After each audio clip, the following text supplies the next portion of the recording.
Lieutenant Colonel Rick Francona joins us now. Colonel, explain to me the Israeli strategy. Once they knew that an Israeli soldier was missing, I saw it down in Rafah yesterday, the Israelis seal off the area, but then they also pound it with artillery and tank fire. Explain the reasons for all of that. Well, they want to stop everything in place, hopefully to prevent the Hamas or whoever took him, we're not even sure it was Hamas, took him from moving him. If they can isolate the area, then they can go through house by house and search that area. Because once he's moved to a safe area, then there's very, very little chance of ever finding him in that rabbit maze that is Gaza. Okay, and one question though. When I was down there, there was a lot of civilian casualties, and we were hearing from Palestinian officials that the death toll, I think in Rafah, on Friday rather, alone, it was well over 100, and they essentially were just caught in the crossfire.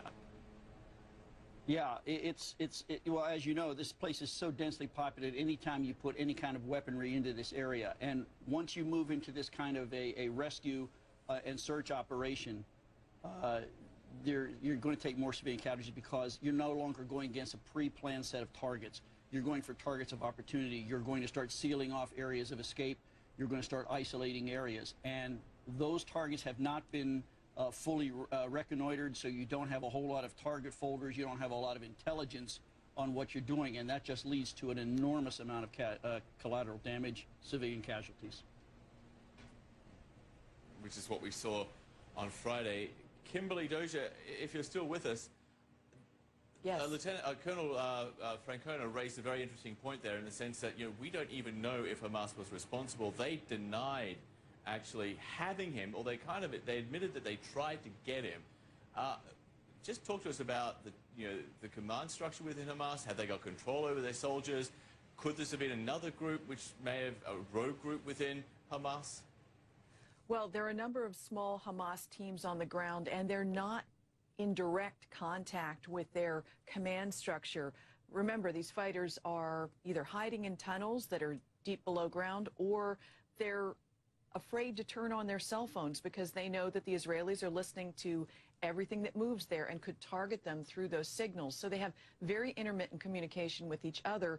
So a small group could be acting on, say, a previous command. One U.S. official told me that the way they analyze it, these individual bands of Hamas fighters are essentially interpreting their commander's intent that they've heard, say, over the television from a spokesman's statement from Qatar, where the Hamas leadership is based.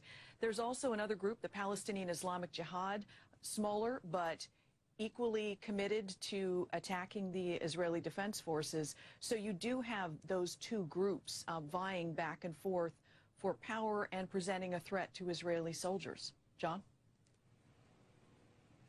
And for Israel, this, of course, is such a powerful issue. As we've heard, they vow not to leave any soldier behind. This was a hallmark of the former Prime Minister Ariel Sharon when he was a general here. He went to great lengths to get injured and dead soldiers from the battlefield.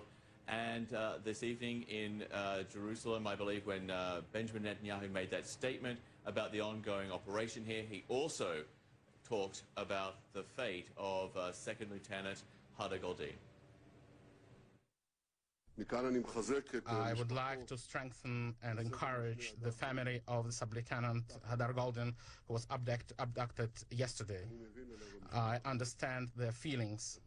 The State of Israel will continue doing everything in order to bring our kidnapped soldiers home. So, Kimberly, we've been talking about this, for Benjamin Netanyahu, it's now a little easier, but does it really change what he was actually doing? We heard that announcement earlier. He said he was pulling troops out, essentially redeploying them. The ground troops were going to be leaving once the tunnel operations were over. We were told by the IDF that would happen within 24 hours. So in some ways, this military operation continues on business as normal, doesn't it? Well, I think we have seen a significant change, and it happened with the failure of the latest ceasefire and the attack that we now know killed 3 Israeli soldiers, the suicide attack by militants who we understand came up from a tunnel, saw Israeli soldiers, and opened fire, and then the suicide bomber blew himself up. From then on, it seems to have changed the Israeli calculus from one of degrading Hamas's militant capability to possibly destroying much of it. The Israeli officials I was speaking to in the middle of the week were talking about, hey, we know that they have 3,000 to 4,000 rockets left, and we know they probably still have some tunnels in place, but we can leave that as it is, go to a ceasefire, and then rely on a deal with the Egyptians to better monitor the area as a mechanism to keep Hamas from threatening Israel. That seems to have now changed. You know, before they didn't want to keep on with the onslaught that we've seen over the past couple days.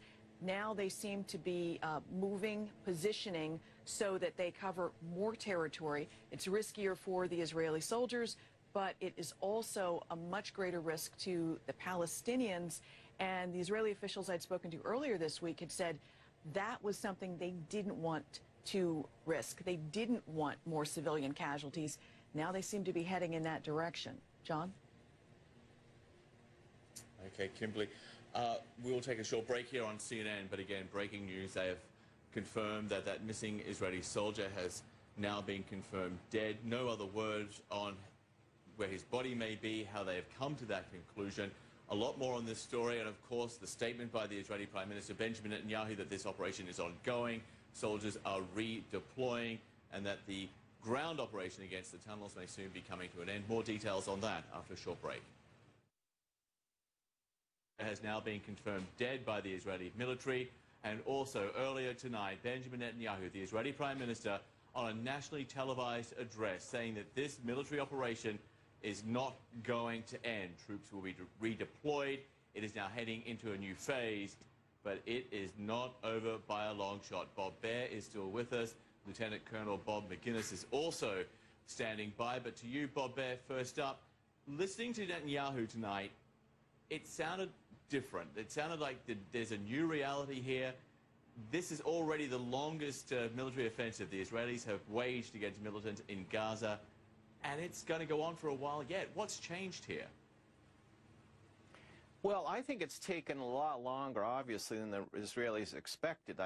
They probably thought they'd get in, take those tunnels out, remove a couple positions. Their intelligence, though, didn't turn out to be all that good. Hamas militants have gone off the telephone. They're not on email. They've been hard to run down. They've been broken down into small units. But more than that, the Israelis have lost a lot more people than they expected to. 64 Israelis is a huge number for the IDF. And I think Netanyahu feels now that he's in there, he's got to finish the job for military reasons as well as political. Lieutenant Colonel Bob McGuinness, do you agree with that, or do you think there's sort of a harder resolve now coming from the Israeli side? We've seen Netanyahu has overwhelming support from the Israeli public, so politically there's no problem. Internationally, there's been condemnation, but nothing like we saw in those previous campaigns. It seems Netanyahu almost has a free hand.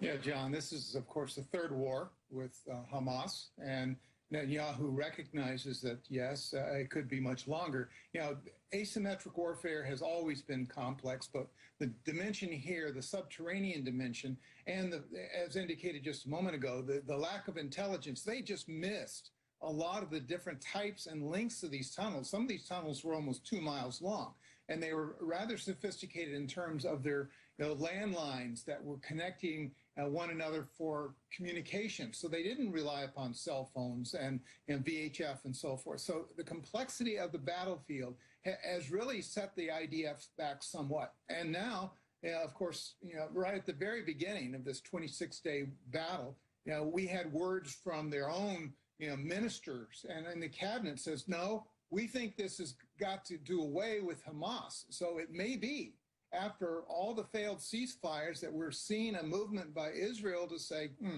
not only rockets, not only tunnels, but Hamas might be in the crosshairs here, and they may be really trying to and not only demilitarize the Gaza, but to completely remove Hamas. That's a major effort, and we'll have to wait and see if that's indeed what they're going to do.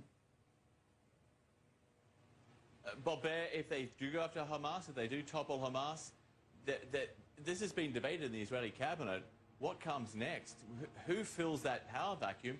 Or do you end up with, Somalia on your doorstep? Exactly. That's what the Israelis, John, not want to happen, is have a Somalia-like situation where Al-Qaeda-like groups come in. They're going to have to come in as soon as this is done and let international humanitarian aid in, stand up some sort of Palestinian government, whether it's Fatah or somebody else. They have to show the Palestinians, yes, Hamas is gone, but we're not going to let this place just slip into chaos like Somalia, and that's going to be very important for the international as well as Israeli follow-up. Very quickly, Bob McGinnis, how long from a military point of view can the Israelis keep this up? They've already called up 86,000 reservists. It has been going on for a long time, especially by Israeli standards. Yeah, well, the Israelis, of course, pulled back some of their forces into the outside of the fence, outside of Gaza.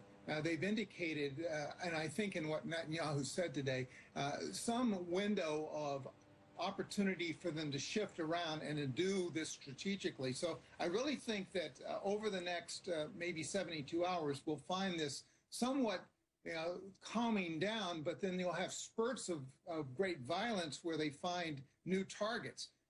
But I don't think the long-term objective is going to change. They're going to destroy all the tunnels, even those that happen to be in densely populated areas. They're going to try to destroy Hamas. And, of course, they want their hands on all the rockets before Hamas rearms. And, of course, they'll do that given the help they get from Qatar as well as Tehran.